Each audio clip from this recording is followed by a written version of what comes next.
नमस्ते बच्चों।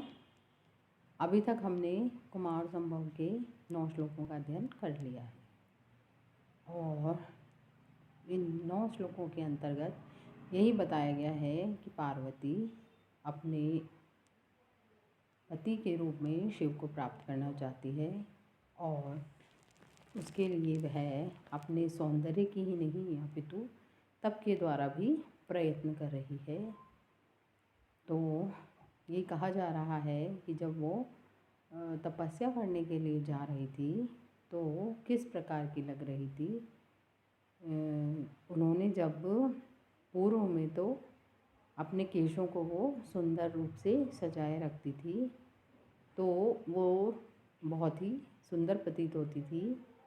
तो ये कहा जा रहा है कि जब उन्होंने जटाएं धारण कर ली हैं तब भी वे उतनी ही सुशोभित हो रही हैं, सुंदर प्रतीत हो रही हैं। जिसका उदाहरण उन्होंने इस प्रकार से बताया कि जो कमल है वो भ्रमर पंक्तियों से ही सुंदर नहीं लगता है अपितु वो काई के साथ भी सुशोभित होता है। तो ये जो श्लोक था पूर्व में से 9वें श्लोक से पूर्व में उससे पूर्व ये बताया गया है। अब आप 9वां श्लोक देखिए बच्चों। इसमें कहा जा रहा है प्रतिक्षण 10वें श्लोक में देखिए,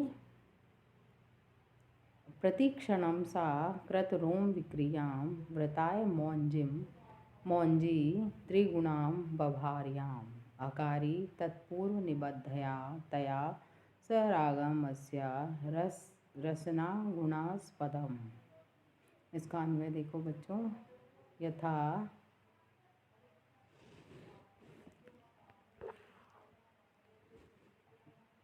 सा प्रतिक्षणं क्रतरोम विक्रियां त्रिगुणां यां मौंजी व्रताय बभार तत्पूर्व निबद्धया तया अस्याः रसना गुणास्पदं स रागम अकारी।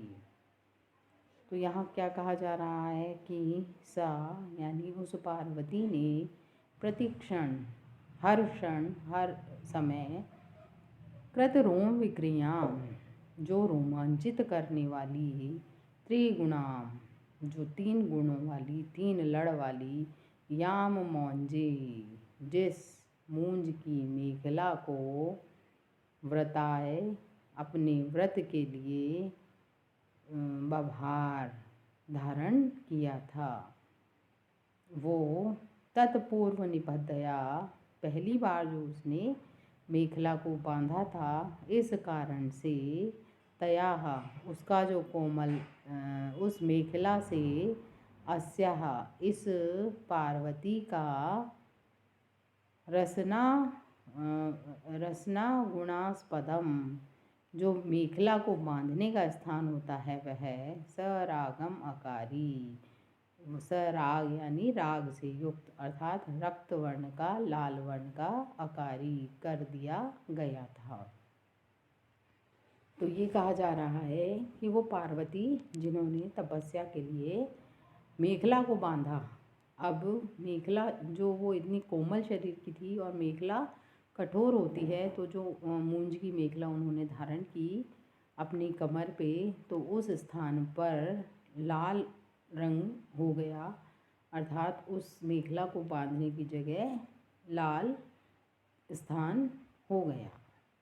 तो फिर से एक बार अर्थ देख लीजिए बच्चों।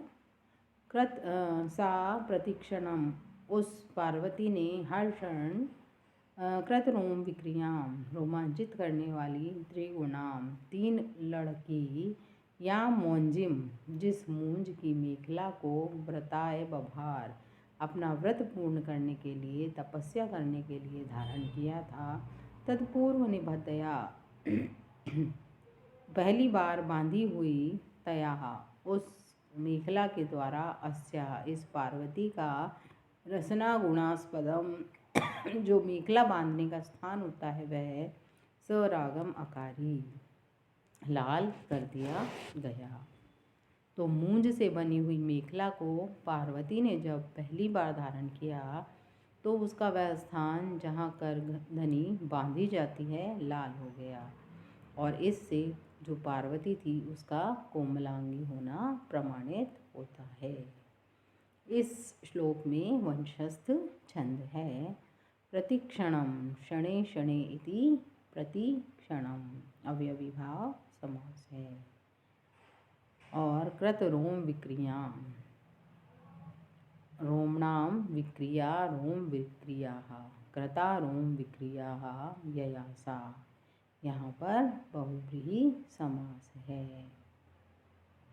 तो सरागम रागेण सहितम सरागम, यहाँ तृतीया तत्पुरुष का प्रयोग किया गया है। अब इसके आगे आप अगला श्लोक देखिए।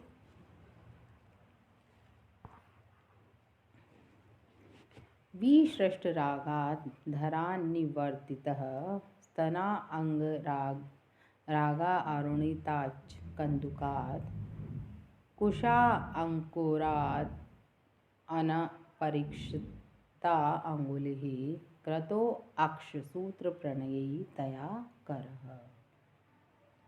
तो इसका अन्वय है बच्चों, तया विसृष्ट रागात् अधरात् निवर्तितः स्तना अंग रागा आरुणितात् कंदुकाच्च निवर्तितः कुशांकुरादान परीक्षितांगुलिः करः अक्षसूत्र प्रणयी कृतः। तो क्या किया गया यहाँ, तयाः उस पार्वती ने, जिसका कि क्या है, विसृष्ट रागात रंग न छूटने से, किसका, अधरात होठों से, जो जिसका ऐसे होठों के रंगने से तथा जिसका रंग नहीं छूटा है ऐसी, और स्तन रागात अरुणितात, और जिसने अपने वक्ष स्थल के अंगलेप की लालिमा से, कंदुकात गेंद को खेलने से, निवर्तिता निवृत्त हुए, आदान ऐसे उसको ग्रहण किए हुए, जो कुशों को ग्रहण करती थी ऐसी उसकी अंगुलियाँ कैसी हो गई थी, परीक्षिता अंगुली, घायल हो गई थी वो अंगुलियाँ, और वो अब क्या करने लग गई थी, अक्षसूत्र प्रणयी रुद्राक्ष की माला में प्रेम करने वाली उन्होंने उस अंगुलियों को कृत यानी बना दिया था। तो उस पार्वती ने छूट गया है रंगना, जिसका ऐसे होठों को के रंगने से और अपने वक्ष स्थल के अंगलेप से लाल हुई, गेंद के खेलने से निवृत्त हुए हाथ को अब उसने किस में लगा दिया था, कुश के अंकुरों के काटने से घायल अंगुली वाले हो गए थे वो, जो कि अब रुद्राक्ष की माला से प्रेम करने वाले बना दिए गए थे। तो विसृष्ट रागात उस पार्वती ने, तया यानी उस पार्वती ने, विसृष्ट रागात छूट गया है रंगना, जिसका ऐसे होठ के रंगने से, और अधरात यानी होठ के रंगने से, और स्तन अंगरागा अरुणितात, और वक्ष स्थल के अंगलेप की लालिमा से, और कंदुकात गेंद खेलने से लाल हुए उन हाथों को अब निवर्तित है, उनसे तो निवृत्त कर दिया है, वो काम तो उसने अब बंद कर दिए हैं, और अब कैसी हो गई है वो उसकी अंगुलियां, जिसने आदान क्या किया, कुशा अंकुरा, जो कुश हैं उनके अंकुरों के काटने से, परीक्षिता अंगुली जिसकी अंगुलियां घायल हो गई हैं ऐसे हाथों वाली, अक्षसूत्र प्रणयी कृतः उसने अपनी हाथों को किस में लगा दिया, रुद्राक्ष की माला में प्रेम करने वाला बना दिया।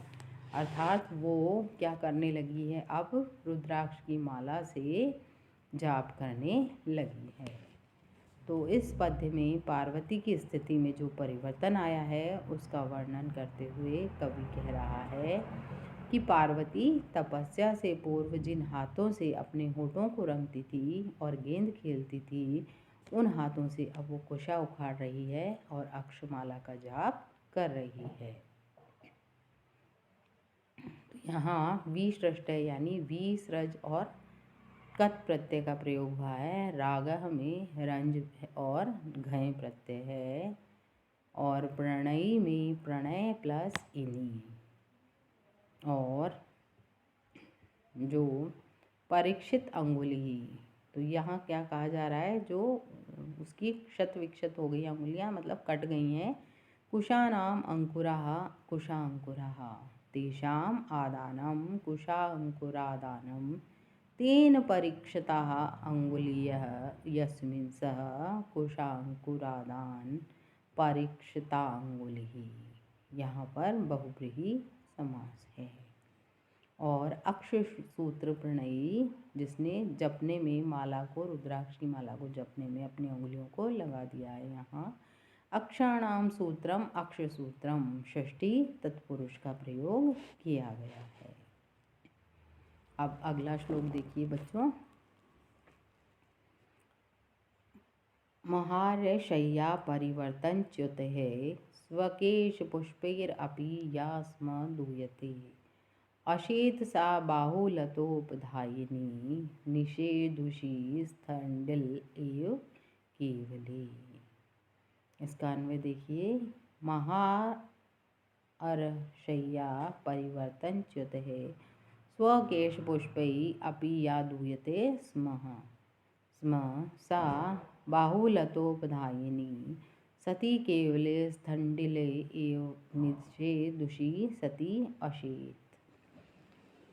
तो अब उसके बारे में क्या बताया जा रहा है। पार्वती जो कि बहुत कोमल थी शरीर से भी, वो क्या था, बहुमूल्य गद्दों पर सोती थी, सेज पर सोती थी, और उस पर जो उनके बालों में से गिरे हुए पुष्प थे वो गिर जाने से भी उनके शरीर में चुभते थे वो। तो ये बताया गया है कि वो कितनी कोमल थी। और अब वो क्या कर रही हैं, अपनी भुजाओं को तकिया बना करके और ज़मीन पर ही सो रही हैं। कब, जब वो तप करने के लिए तत्पर हुई हैं। तो देखिए इसका अर्थ, महार्यशय्या परिवर्तन च्युतः, जिसने, जो क्या थी, अत्यधिक मूल्य वाली शैया यानी सेज पर परिवर्तन, करवट लेने से भी, च्युतई, जो गिरे हुए, कैसे थे, मोटी रुई के गद्दे जो थे उन पर सोते समय करवट लेने से गिरे हुए, स्वकेश पुष्पई, अपने केशों में लगे हुए पुष्पई, बालों से, दूयते स्म, जो तकलीफ पाती थी, कष्ट पाती थी। अर्थात जो अत्यधिक मूल्य वाली सेज पर, बिस्तर पर मोटी जो रुई के गद्दे थे उन पर भी करवट लेते समय क्या होता था, अपने बालों में लगे हुए पुष्पों से जो तकलीफ पाती थी, कष्ट पाती थी, वही आज कैसी हो गई हैं, सती केवले, ऐसी वह सती जो पार्वती है वह केवल आज क्या कर रही है, बाहुलतोपधायिनी, अपनी भुजाओं का उपधायिनी यानी तकिया बना करके, स्थंडिले, भूमि पर, निषेधुषी, बैठती भी हैं, और अशेते, सोती भी हैं।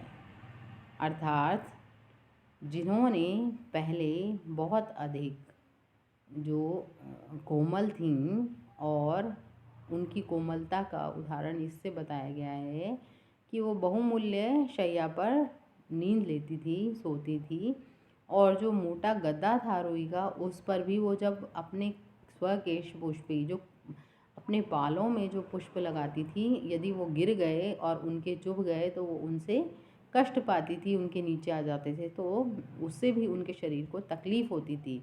इतनी कोमल उन पार्वती को बताया गया है।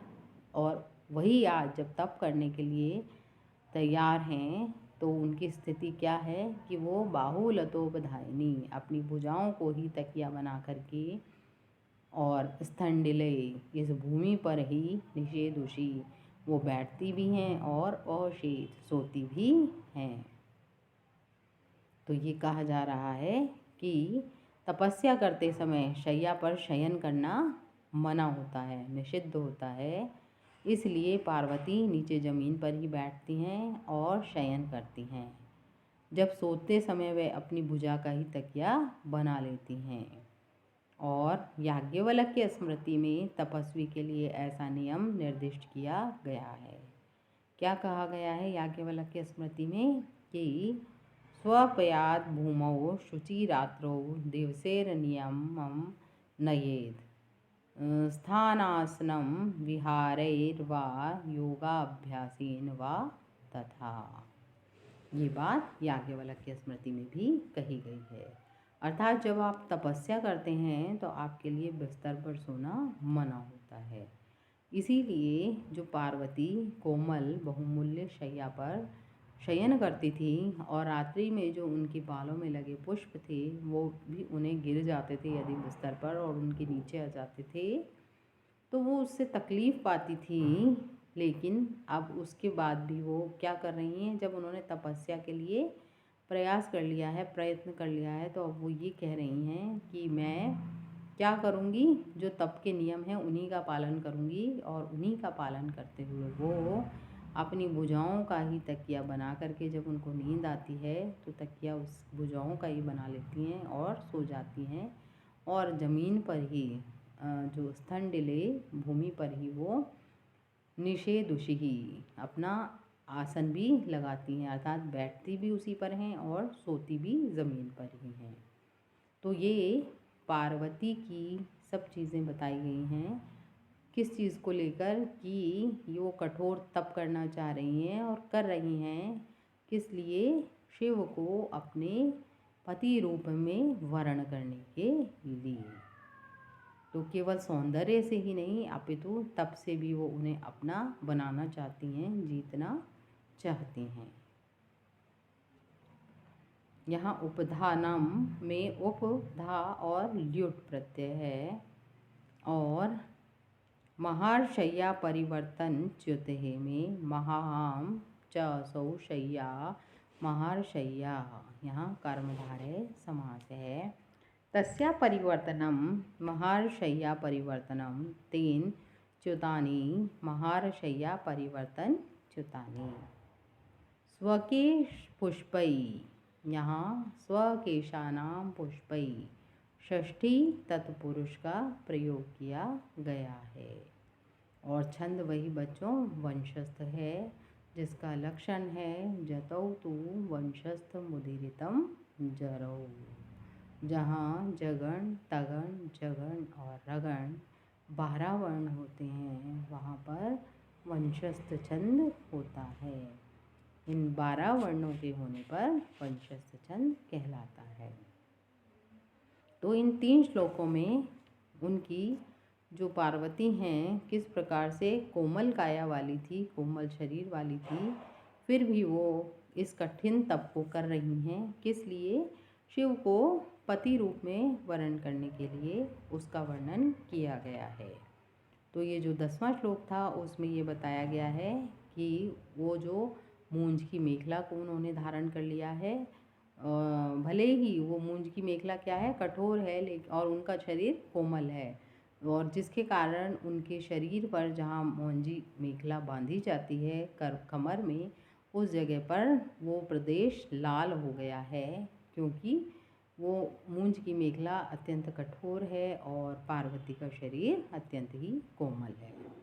और जो 11वां श्लोक है उसमें बच्चों ये बताया गया है कि अब उन्होंने अपने होठ जो वो रंगती थी वो और जो अपने वक्ष स्थल पर लेप लगाती थी उनसे जो उनके हाथ लाल हो रखे थे और गेंद को खेलने से भी जो लाल हो रखे थे वो हाथ अब उनके कैसे हैं, कुश के अंकुरों के काटने से घायल हो गए हैं उनकी उंगलियां और ऐसी वो पार्वती अब रुद्राक्ष की माला को जपने में अपने उन हाथों को लगा रही है।